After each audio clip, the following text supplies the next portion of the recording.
नमस्कार दोस्तों, मैं कमलेश आपका कंप्यूटर टीचर एक बार फिर से आपके सामने लेकर आया हूँ।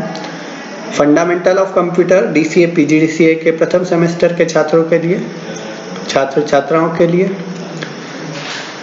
आपको मैंने बताया है कि माखनलाल चतुर्वेदी यूनिवर्सिटी राष्ट्रीय पत्रकारिता विश्वविद्यालय जो भोपाल में है, इसकी वेबसाइट पर आपको स्टडी मटेरियल उपलब्ध करवाया गया है। मैंने इसके लिए एक वीडियो भी आपके लिए शेयर किया था, तो आप इसकी वेबसाइट से अपना स्टडी मटेरियल डाउनलोड कर सकते हैं तथा पढ़ सकते हैं। इसी वीडियो में से, इसी PDF फाइल में से मैंने आपको पढ़ाने की कोशिश की है और अगला जो हमारा भाग है वो भी इस पर आधारित है। लास्ट वीडियो में हम कंप्यूटर के प्रकार देख चुके थे, इनकी डिटेल मैं आपको अब बता देता हूं। अनुप्रयोग के आधार पर जो कंप्यूटर थे वो 3 प्रकार के: एनालॉग कंप्यूटर, डिजिटल कंप्यूटर और हाइब्रिड कंप्यूटर।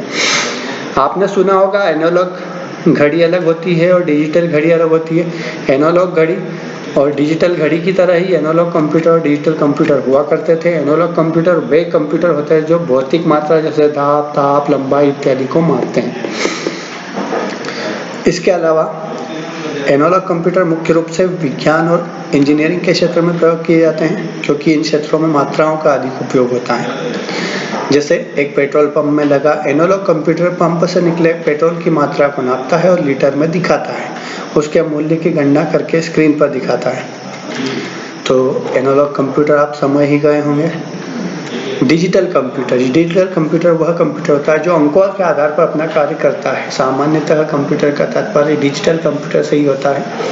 वर्तमान में प्रमुख प्रयुक्त सभी प्रकार के कंप्यूटर डिजिटल कंप्यूटर ही होते हैं। 0 तथा 1 से परिवर्तित करके डाटा को इलेक्ट्रॉनिक रूप में ले आता है, यह डिजिटल कंप्यूटर का कार्य होता है। इसके बाद हाइब्रिड कंप्यूटर। हाइब्रिड का नाम आपने सुना होगा, फसलों में भी हाइब्रिड होता है, इसलिए कंप्यूटरों में भी हाइब्रिड होता है। हाइब्रिड जिसमें दोनों के गुण हो, डिजिटल और एनालॉग डिजिटल दोनों के गुण वाले कंप्यूटर को हाइब्रिड कहते हैं। संकरित तथा अनेक गुण धर्म युक्त कंप्यूटर को हाइब्रिड कहते हैं। वे कंप्यूटर जिनमें एनालॉग डिजिटल दोनों के गुण हो हाइब्रिड कंप्यूटर कहलाते हैं। जैसे एनालॉग कंप्यूटर में एनालॉग डिवाइस किसी रोगी के लक्षणों अर्थात तापमान, रक्तचाप आदि को मापती है, परिणाम बाद में डिजिटल भाग द्वारा अंकों में बदल दिए जाते हैं। इस प्रकार रोगी के स्वास्थ्य में उतार चढ़ाव का तत्काल परीक्षण किया जा सकता है। इसके प्रमुख उदाहरणों में शामिल है telephone hybrid computer system, digital processor 9040 hybrid interface. ये सब कंप्यूटर जो है डिजिटल कंप्यूटर कहलाते हैं। इनके फोटो भी यहाँ पे दे रखे हैं, आप देख सकते हैं। इसके अलावा उद्देश्य के आधार पर कंप्यूटर के 2 उद्देश्यों के आधार पर कंप्यूटर का पृथक्करण किया जा सकता है। सामान्य उद्देश्य कंप्यूटर जो कि जनरल पर्पस कंप्यूटर कहलाते हैं। विशिष्ट उद्देश्य कंप्यूटर स्पेशल पर्पस कंप्यूटर कहलाते हैं। सामान्य उद्देश्य अर्थात ये वैसे कंप्यूटर हैं जिनमें अनेक प्रकार के कार्य करने की क्षमता होती है, जैसे शब्द संसाधन अर्थात वर्ड प्रोसेसिंग, जिससे पत्र दस्तावेज तैयार करते हैं, दस्तावेज को प्रिंट करते हैं, डेटाबेस बनाते हैं, संगीत सुनते हैं, ग्राफिक्स प्रोग्राम चलाते हैं, इंटरनेट पर कनेक्ट होते हैं, स्प्रेडशीट यानी कि एक्सेल चलाते हैं। सामान्य कार्य को ही उत्पन्न कर सकते हैं। सामान्य उद्देश्य कंप्यूटर में लगे CPU की क्षमता सीमित होती है। विशिष्ट उद्देश्य कंप्यूटर ऐसे कंप्यूटर जिनको किसी विशेष कार्य के लिए तैयार किया जाता है, अर्थात संगीत संपादन करने हुए है तो किसी कंप्यूटर में स्टूडियो में लगाया जाने वाला जो कंप्यूटर होता है वो विशिष्ट उद्देश्य कंप्यूटर होता है। इसी के साथ साथ अंतरिक्ष विज्ञान, मौसम विज्ञान, युद्धक विमानों का संचालन, युद्ध में प्रक्षेपास्त्रों का नियंत्रण, उपग्रह संचालन के लिए अलग कंप्यूटर, ये सारे स्पेशल में आते हैं। आकार के आधार पर कंप्यूटर के प्रकार अलग अलग होते हैं। जिस प्रकार micro computer, work station, mini mainframe, super अलग अलग होते हैं। माइक्रो कंप्यूटर 1970 के दशक में कंप्यूटर के तकनीक के क्षेत्र में क्रांतिकारी आविष्कार हुआ। यह आविष्कार माइक्रो प्रोसेसर का था, जिसमें उपयोग से एक छोटे किंतु तीव्र गति के और सस्ती प्रणाली बनाना आसान हुआ। तो माइक्रो प्रोसेसर के आविष्कार के बाद कंप्यूटर कीमत सस्ती हो गई और आकार में भी छोटे हो गए। इन्हें पर्सनल कंप्यूटर या पीसी कहते थे। माइक्रो कंप्यूटर घरों में, विद्यालय की कक्षाओं में, कार्यालयों में प्रयोग किए जाते हैं। घरों में ये परिवार के खर्च का ब्यौरा रखते हैं, मनोरंजन के साधन के रूप में काम आते हैं।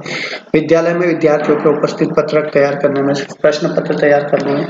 तो ये जो माइक्रो कंप्यूटर होते हैं, यही कंप्यूटर हैं जिन पर हम सीखते हैं, जो कि डेस्कटॉप कंप्यूटर और लैपटॉप कंप्यूटर कहलाते हैं। यही माइक्रो कंप्यूटर के अंतर्गत आते हैं। इनमें वर्ड प्रोसेसिंग, टैली अथवा लेखांकन यानी कि accounting, management, enterprise resource planning, ये सब होता है।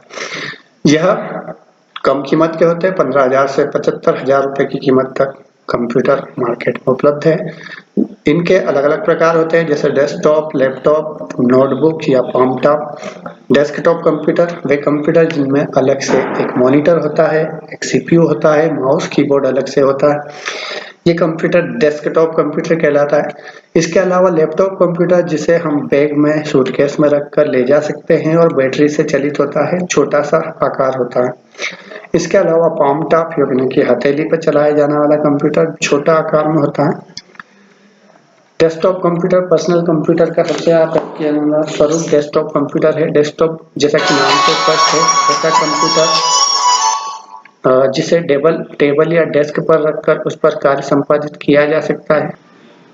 तो दोस्तों, एक टेबल पर रखकर जिसे कंप्यूटर को चलाया जा सकता है वो desktop computer. CPU, monitor, keyboard, mouse होते हैं। स्पीकर भी लगाए जा सकते हैं अपनी सुविधा अनुसार। इसके बाद लैपटॉप कंप्यूटर, ये डेस्कटॉप कंप्यूटर का चित्र दे रखा है। लैपटॉप कंप्यूटर जो होता है वो सामान्यतः पर्यायवाची है, यद्यपि कंपनियां लैपटॉप के साथ अन्य फीचरों को प्रदान करते हैं। डेस्कटॉप कंप्यूटर से भिन्न लैपटॉप और नोटबुक कुछ भी अलग से नहीं होता है। इनमें इनपुट आउटपुट प्रोसेसिंग एक आसानी से ले जाने वाले लायक आकार में होती है। गोद में रखकर चलाया जा सकता है। 750 ग्राम से 3 किलो तक इसका वजन होता है। ये कीमत डेस्कटॉप से महंगे होते हैं।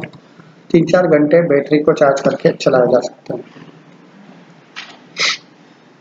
पामटॉप यानी हथेली पर चलाए जाने वाले कंप्यूटर, टैबलेट, पीसी इत्यादि।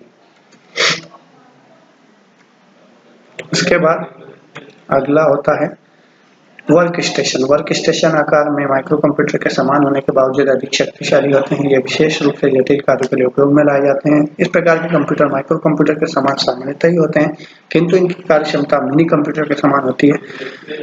मूलतः इनका प्रयोग वैज्ञानिकों, इंजीनियरों, अन्य विशेषज्ञों द्वारा विशेष प्रयोजनों जैसे कंप्यूटरीकृत डिजाइन, ग्राफिक्स पर प्रभाव पैदा करने वाले कंप्यूटरों के रूप में होता है। ये वर्क स्टेशन कंप्यूटर देख सकते हैं आप चित्र में। मिनी कंप्यूटर, सामान्यतः इन कंप्यूटरों का प्रयोग मध्यम आकार के व्यावसायिक इंजीनियरिंग संस्थानों में होता है। ये कंप्यूटर माइक्रो कंप्यूटर की तुलना में अतिरिक्त कार्य क्षमता वाले होते हैं। सबसे पहला मिनी कंप्यूटर PDP-8 एक रेफ्रिजरेटर, जो अपना फ्रिज होता है, उसके आकार का होता है। $18,000 कीमत का था, जिसे डिजिटल इक्विपमेंट कॉर्पोरेशन DEC ने 1965 में 1965 में तैयार किया था। मिनी कंप्यूटर की कीमत माइक्रो कंप्यूटर से अधिक होती है, इसलिए ये व्यक्तिगत रूप से नहीं खरीदे जा सकते। इन्हें छोटी या मध्यम स्तर की कंपनियां काम में लेती हैं। मिनी कंप्यूटर में एक से अधिक CPU हो सकते हैं। तो ये मिनी कंप्यूटर की डिटेल देखिए आप। मिनी कंप्यूटर फ्रिज के आकार का। इसके बाद मेन फ्रेम कंप्यूटर, डाटा की संग्रहण क्षमता भी अधिक होती है। केंद्रीय कंप्यूटर के रूप में इसका कार्य किया जाता है। कि मेन फ्रेम कंप्यूटर का उपभोक्ताओं द्वारा खरीद का ब्यौरा रखना, भुगतानों का ब्यौरा रखना, बिल को भेजना, नोटिस भेजना आदि कार्य किया जाता है। सुपर कंप्यूटर एक कमरे के आकार का कंप्यूटर जिसमें बहुत ही शक्तिशाली प्रोसेसर होता है। कंप्यूटर बहुत बड़ा होता है। सुपर कंप्यूटर अलग अलग समय में बहुत बड़े बड़े कंप्यूटर बनाए गए हैं। भारत का जो पहला सुपर कंप्यूटर था वो सीडेक कंपनी ने परम के नाम से बनाया था, जो कि यहाँ आपको दिख रहा होगा। भारत का प्रथम स्वदेशी सुपर कंप्यूटर परम सीडेक कंपनी पुणे ने 1990 में विकसित किया था। आज कंप्यूटर भारत के पास सुपर कंप्यूटर